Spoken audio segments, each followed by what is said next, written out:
Thomas, thanks for speaking to us.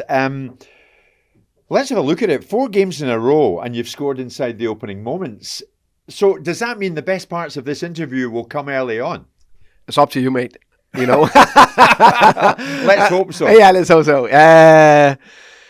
If it's, of course, it's a fantastic story. I must admit,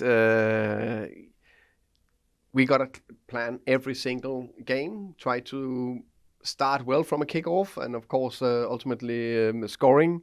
We scored the first one. Oh, that's great. Of course, strategy, mindset, training, all that. Then we scored the next one. Oh, suddenly it was a nice story.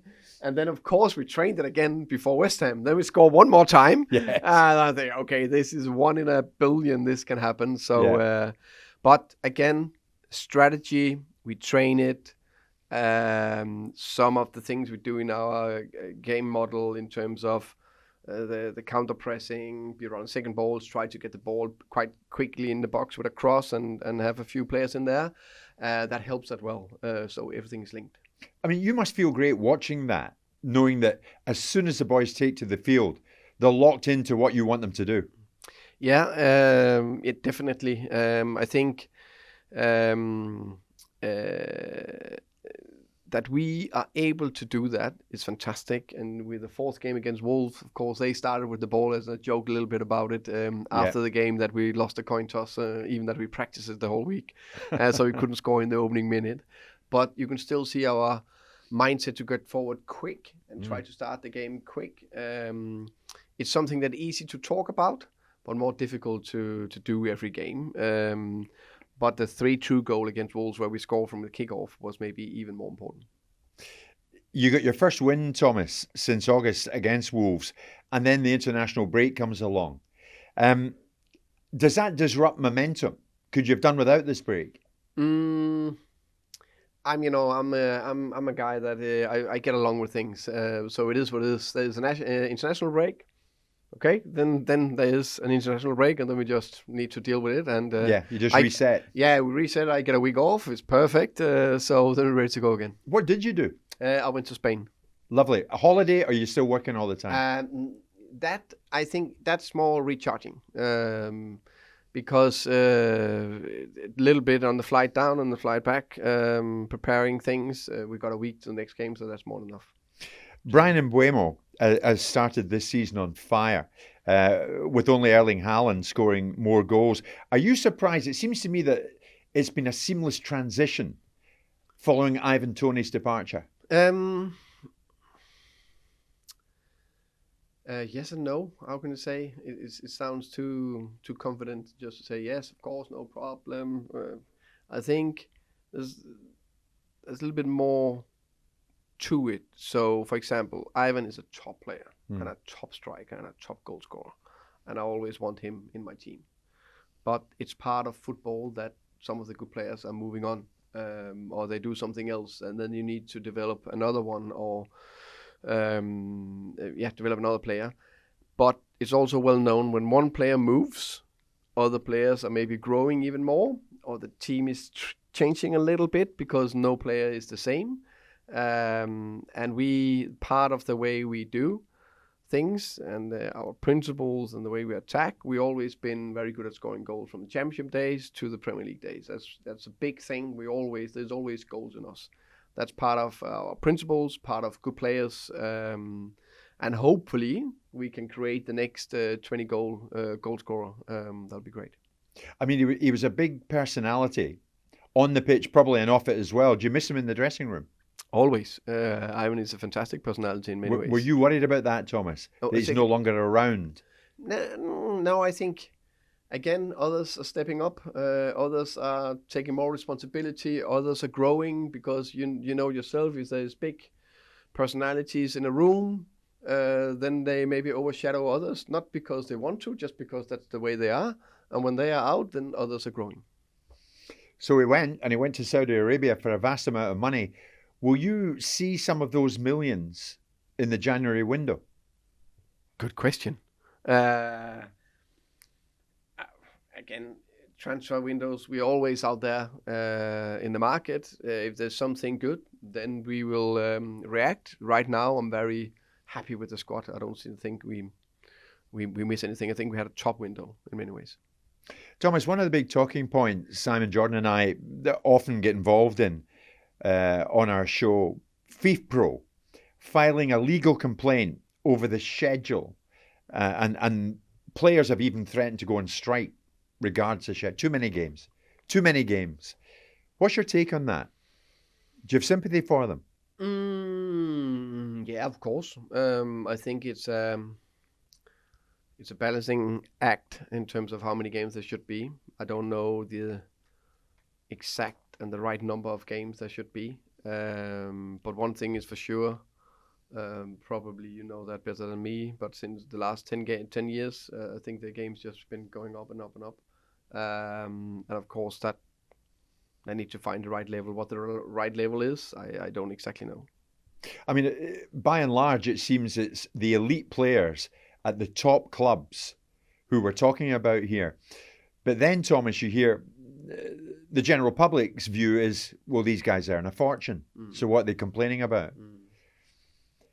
To a degree, observers from distance have got a point, haven't they? They'll always come back to that. Well, it's meant to be a short career and you make a lot of money. Yeah. I think it's very complex. I think, let's say you and I, we're sitting here in front of each other. Let's say there's an elephant in front of us. Then you can see your side of the elephant, I can see my side of the elephant. It's very difficult to see the whole elephant. So it's so complex in many ways. There is, no matter how much money you pay someone, how much can you want them to work? But if you pay them a lot of money, can you then demand them to work? So it's always something in the middle. Yeah. Simon, of course, was an owner. And his take on it is, look, players by and large tell you what they don't want to do as opposed to telling you what they want to do. Bobby Barnes, ex-PFA, was saying, well, it's simple. Let's just talk about it. Let's get round a table and talk. That seems a sensible approach. To have it out, to talk about it. I'm a big believer about talking about different issues, because then you hopefully talk about the different sides of the elephant and coming with your point of view, and then hopefully find a sensible decision. Thomas, fourth season back in the Premier League. Some would claim that Brentford are an established top flight club now. How do you feel about that? Is there ever a moment in a day you think, maybe I've taken Brentford as far as we can go? Who knows? Maybe not. But the ambition is always to want to be better, always to want to improve. We talked about it a lot of times. I've said it many times that I think we are still the club with the third, fourth, fifth lowest budget. So money is not everything, but it's something. Definitely on strategy, structure, planning, coaching, culture. On those aspects, we are very good, and that's given us so far 4 seasons in the Premier League, and now it sounds like we only want to stay in the Premier League or survive. It's never that. We always want to thrive and get better and add layers. I always believe that we can add more, but of course there's probably a limit how far we can go, but who knows? I think it was just last month Pep Guardiola said that it was, quotes, a question of time before you land one of European football's top jobs.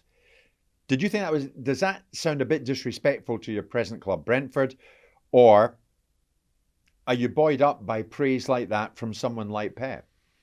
Again, probably a combination of both. Now, first and foremost, of course, it's nice with praise. I think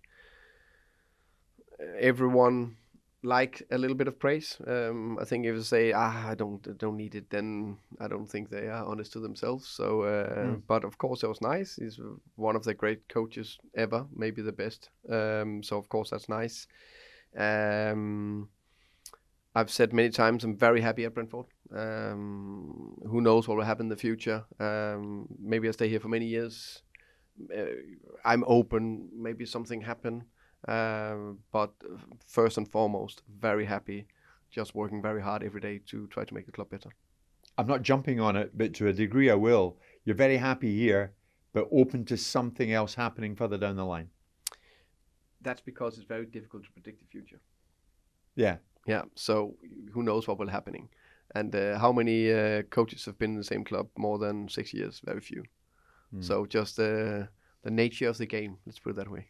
Yeah, I mean, coincidentally, you go to Manchester United this weekend, having been heavily linked with the potential vacancy over the summer there, and again in recent weeks. Was that pure speculation? Was there ever anything more to that? There is a lot of rumors out there. You know that with every club, every coach, all kind of situations. So I have that nice little principle that I never speak about players that are never not in my club because I don't know them well enough, and I never speak about speculations either way. But it's nice to be rated highly. Again, that's nice. I can't neglect that, but that's just a feeling in a moment. It's just feeding my ego a little bit. We all have an ego. I don't think my ego is the biggest, but it's, of course, you have an ego. You have an ego. None of us would have been sitting in this position if we. That's also, part of pushing ourselves forward. But praise is praise, nice. But the most important thing is what I'm doing every day. Try to work hard. Try to do the right things. International football, would that ever tempt you further down the line? I will definitely not rule it out. I think it could. I think when I grew up as a kid, I always been, of course, fan of the Danish national team and loved that. That was my first, big moments were in '84, especially '86, with the national team with Mark Laudrup and Elka, and we did well in Mexico, and so that's a thing I can see myself in, but again, who knows what will happen in the future. I wonder if you agree with me that maybe the international job maybe doesn't hold the same prestige that it once did. Maybe it does. I don't know. I think it does. I think the Euros and the World Cups are two of the biggest tournaments ever. When they play these tournaments, everyone is following them, and it's like the biggest thing ever. But of course, in between them, there's still qualifiers that are getting attention, but maybe not as much. So maybe it has changed a tiny bit, but I still think that yes, Brentford can connect a lot of fans. Whatever, Man United, maybe a few more. But there's nothing like when the national team is playing, how they can connect people. I mentioned Pep Guardiola earlier, Thomas. It could well be that this might be his last season at Manchester City. If it is, would you be disappointed to see him leave the Premier League? No, I think first and foremost is his choice, and if he thinks it's the right choice, he should do that. Pep have done everything he can over here.